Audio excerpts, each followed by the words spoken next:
I used to think a longer haircut was doing me a favor, hiding what I didn't want to see. It wasn't. It was aging me by years, and nobody in my life had the nerve to tell me. Today I'm walking you through 7 haircuts that don't just flatter a woman past 60. They make her look expensive, elegant, and genuinely younger, the kind of cuts that get you stopped at the grocery store and asked who does your hair. I researched the worst style and beauty mistakes and the best fixes for women over 50, so you get real results fast. If you haven't already, hit subscribe. I cover this every single week. Part 1. Why your layers might be working against you. Here's something most stylists won't say out loud in the chair. Heavy, choppy layers on hair past 60 don't add movement. They add years, because they thin out exactly where your hair is already thinning. That's the part nobody explains. The layers you asked for to look lighter are actually stripping volume from your crown and temples, the 2 places that make a face red as tired or worn down. And here's the second thing that catches most women off guard. It's not your hair color giving away your age in photos. It's the shape sitting right at your part line. Colette came into this realization the hard way. She'd been getting the same choppy layered cut for 11 years, the one her stylist in her 40s had recommended. And she never questioned it because it used to work. She showed me a photo from a wedding, and what struck her wasn't wrinkles or gray. It was how flat and stringy the crown looked under indoor lighting. She said quietly, "I look like I gave up on my hair." That's the recognition beat almost every woman over 60 hits eventually, and it's rarely about the color. The fix is a soft, rounded layered bob, cut just above the shoulder, with the internal layering built up and out from the crown rather than chopped thin at the ends. This is a completely different technique than what most women are getting. Ask your stylist for this exact phrase. Long layers built for root lift, not thinned ends. That single sentence changes the whole conversation in the chair, because it tells your stylist you want volume engineered into the cut itself, not added later with product and a round brush every single morning. Here's why it actually works. As hair thins with age, the strands themselves lose density, so a cut that relies on choppy ends for texture reads as sparse and uneven, because there's simply less hair there to create that broken up look. A rounded bob with layering concentrated at the crown does the opposite. It uses the natural fullness of the mid-length hair to create a visual cap of volume right where your eye naturally lands first, at the top of the head. That's the same trick portrait photographers use with lighting, drawing the eye up and forward, away from tired areas and toward the face. The snapback moment came for Colette 4 weeks after her new cut. She was at her granddaughter's dance recital, and another mother, someone maybe 15 years younger, asked her where she gets her hair done.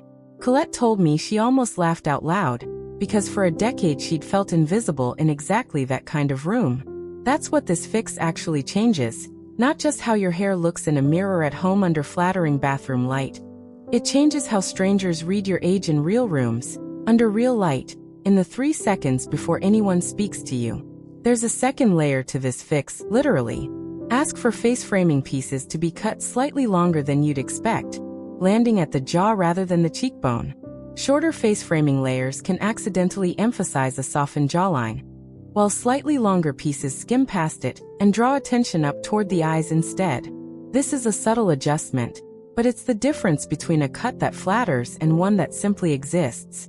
Before, Colette's hair was choppy, thin-layered, and flat at the crown, the exact texture that reads as tired in photographs and under overhead lighting. After, it's a rounded bob with crown-built volume and jaw-length face-framing pieces, the kind of shape that photographs beautifully and holds its lift through an entire day without a single touch-up.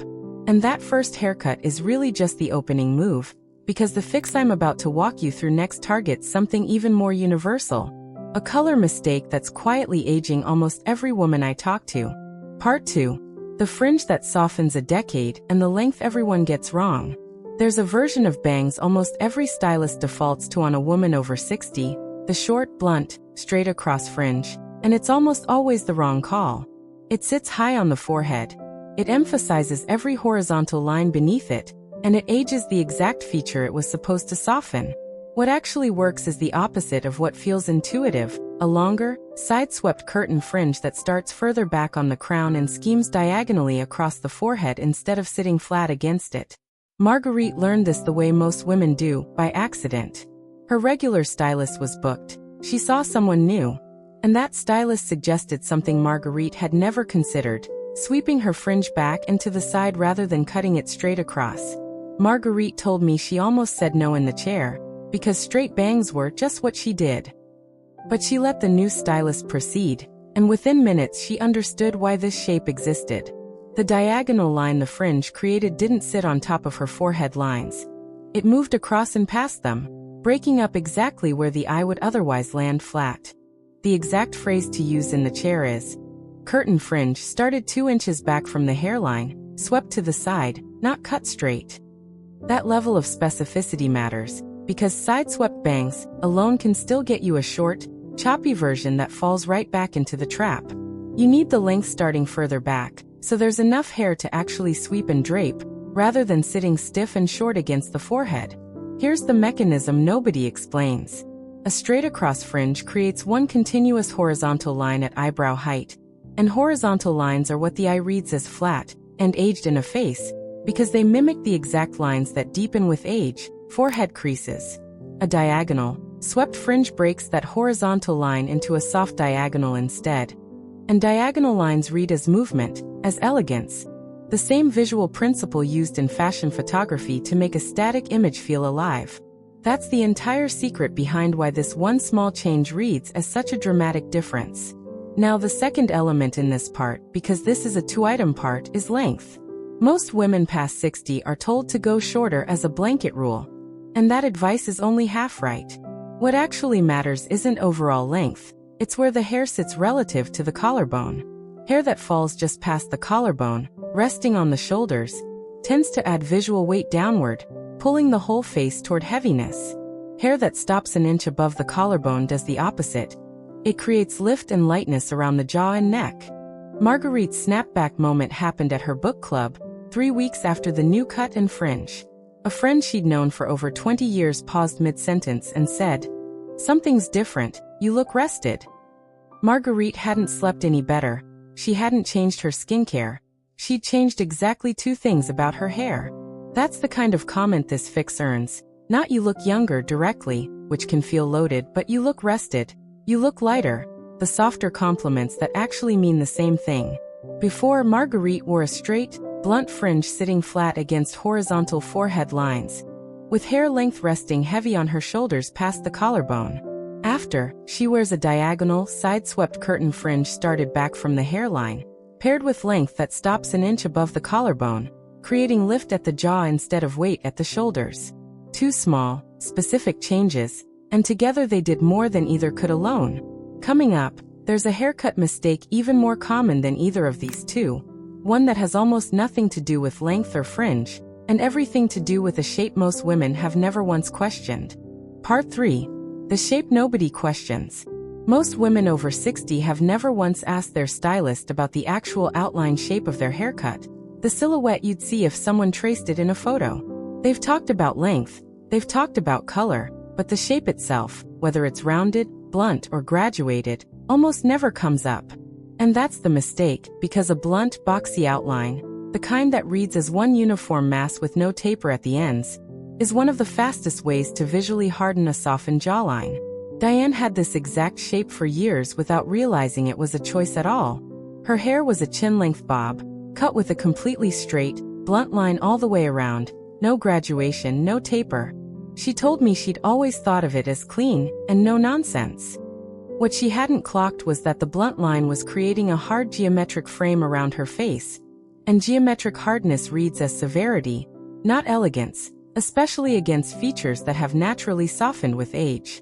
The fix is a graduated bob, sometimes called a stacked bob at the back, where the shape tapers gradually rather than ending in one hard line. The exact phrase for the chair is, graduated outline tapered at the ends, not a blunt line.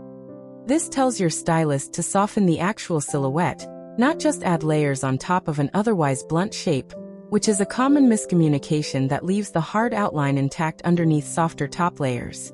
Why this works comes down to something called edge perception, the way our eyes process where an object ends against its background. A blunt line creates one sharp, high-contrast edge, and sharp edges draw attention and read as rigid. A graduated, tapered edge creates a soft transition instead, more like a gradient than a line, and gradients read as gentle, which is exactly the visual quality most women are chasing when they say they want to look softer, without knowing how to ask for it technically. Diane's snapback moment happened somewhere she wasn't expecting it, at her own doctor's office.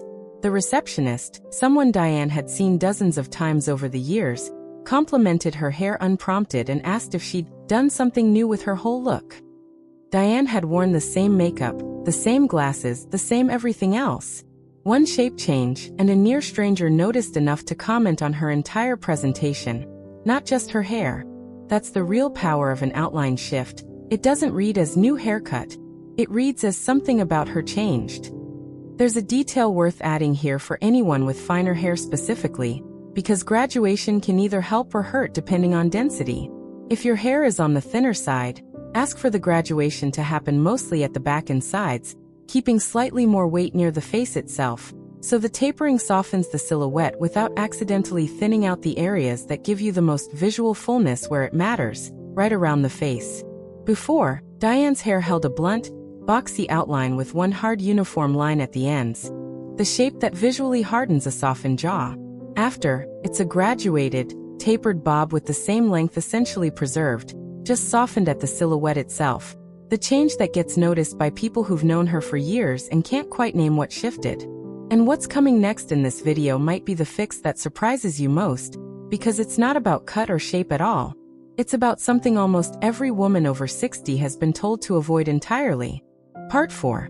The volume trick everyone avoids, and the texture that reads expensive. Here's a mistake I see constantly, and it comes from good intentions gone sideways.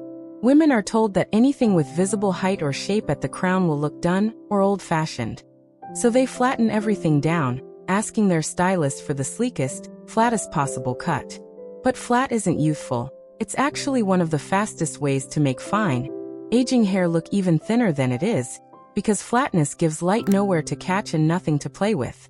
Rosalind had spent years chasing flat. She associated any kind of lift or shape with hairstyles she remembered her own mother wearing decades ago. So she overcorrected hard in the opposite direction, requesting the flattest, most pressed-down cut she could get. When she finally saw a photo from an anniversary dinner under warm restaurant lighting, she realized her hair looked almost translucent against her scalp. All that flatness had simply exposed how much less density she had now compared to 20 years ago. The fix here is a soft, root-lifted volume cut, achieved through a specific cutting technique called point cutting at the crown, rather than blunt cutting. The exact phrase for your stylist is, point cut the crown for texture and lift, don't blunt cut it flat. Point cutting creates tiny irregular ends throughout the section, and those irregular ends physically can't lie flat the way a blunt cut section does, so you get natural-looking volume built into the haircut itself. No styling tricks required every morning. The mechanism is straightforward once you see it.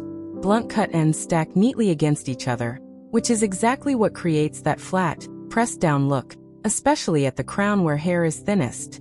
Point cut ends are uneven and layered at a micro level, so individual strands catch and separate from one another naturally, creating the illusion of thickness even when the actual hair density hasn't changed at all. It's a technical solution to a density problem, not a product-dependent one. Rosalind's snapback moment came at her granddaughter's engagement party, in photos taken under exactly the kind of warm, unforgiving indoor lighting that had exposed her old flat cut months earlier. This time, the photos showed depth and shadow at her crown, natural-looking dimension instead of a flat sheet. She told me it was the first time in years she'd actually liked a photo of herself taken by someone else, not staged, not angled carefully, just a candid shot at a party. Now the second element in this part, texture. There's a specific finishing texture that separates a cut that looks expensive from one that looks merely neat, and it's soft, piecewise separation rather than a uniform, helmet-like smoothness. A cut can have all the right shape and length and still read as dated if it's styled into one solid, unbroken surface. Ask your stylist to texturize the ends lightly with thinning shears used sparingly, just enough to break up the surface without losing shape. Before, Rosalind's hair was flat, blunt cut, and pressed against her scalp, exposing thinness under any warm indoor light. After, it's point cut for natural lift at the crown. Finish with soft, piecewise texture that catches light and reads as intentional. Expensive styling rather than an accident of density loss. 2 techniques, 1 visual result, and it sets up perfectly for the final haircut in this list. The one that ties every single fix together into a single unforgettable finishing move. Part 5. The finishing cut that pulls everything together. Here's the thing about the 6th mistake most women make. It's not even about the haircut itself, it's about the part line, the literal parting of the hair, and almost nobody thinks to change it once it's been the same for decades. A center part, worn consistently for years, can start to visually elongate a face in a way that feels heavier as features soften with age, while a deep side part does something a center part simply can't. It creates instant asymmetry, and asymmetry is one of the most reliable visual cues for styled versus just parted. Colette, back again from part 1, actually discovered this one almost by accident, weeks after her new bob had already settled in. Her stylist, while doing a routine trim, casually shifted her part from center to a deep side part, just to see how the light caught the new volume differently. Colette said the change felt almost jarring at first, unfamiliar in the mirror, but within days she couldn't imagine going back. The deep side part gave her new bob an entirely different energy, less symmetrical, more editorial, the kind of subtle styling choice you see on women whose hair always looks intentionally done. The exact phrase for the chair is, "Cut the fringe and layers to fall naturally from a deep side part, not a center part." This matters because a haircut that's been cut for one part line won't necessarily fall correctly from a different one. The layers and face framing pieces need to be shaped with the new part in mind, or you'll end up fighting the cut every single morning trying to force it into a shape it wasn't built for. The mechanism behind why this works is about symmetry and how the eye processes faces. A perfectly centered part creates a mirror image effect. Both sides of the face read identically, and complete symmetry, while technically balanced, can actually read as static and formal rather than dynamic. A deep side part breaks that mirror effect deliberately, creating one side with more volume and coverage and one side more open. And that asymmetry is exactly what gives a hairstyle a sense of movement and intention, the visual signature of a style that was chosen, not just maintained. Colette's snapback moment on this particular change came from her own daughter, who saw a photo posted online and texted simply, "Mom, your hair looks incredible lately, what changed?" Colette hadn't mentioned the part line shift to anyone. It felt too small a detail to bring up. But her daughter, someone who'd seen her hair styled the exact same way for over a decade, noticed instantly that something fundamental had shifted, even without being able to name exactly what. There's one more piece worth naming here, because it's the 7th and final item, the overall finishing habit that ties all 6 previous fixes together. Blow drying with a boar bristle round brush rather than letting hair air dry into whatever shape gravity chooses. Air drying tends to pull hair flat and formless as it dries, undoing much of the volume and shape built into the cut itself. A round brush finish, even just a rough one at the roots for 2 or 3 minutes, locks in the lift and direction the cut was designed to create. Before, Colette's hair sat in a center part with a symmetrical, static feel, air dried into a flatter, less directional shape. After, it's the same rounded bob from part 1, now finished with a deep side part and a quick round brush blow dry, creating asymmetry, lift, and movement that reads as effortlessly styled rather than simply maintained. 7 fixes, one woman transformed step by step, and every single one of them starts with nothing more than the right sentence spoken out loud in a stylist's chair. You've just walked through 7 specific, exact phrase changes: a rounded bob with crown volume, a swept curtain fringe, a graduated silhouette, point cut texture, and a deep side part with real finishing technique. And every single one of them is something you can ask for in your very next appointment, by name, with confidence. That's not luck. That's knowledge most women never get handed to them directly. Which one of these 7 surprised you the most? The fringe angle, the part line, or something else entirely? Tell me in the comments. I read every single one. Next week I'm covering the exact color mistakes that fight against everything we just talked about, so you'll want to be here for that. Like this video, subscribe to Timeless Wisdom Path, and I'll see you in the next one.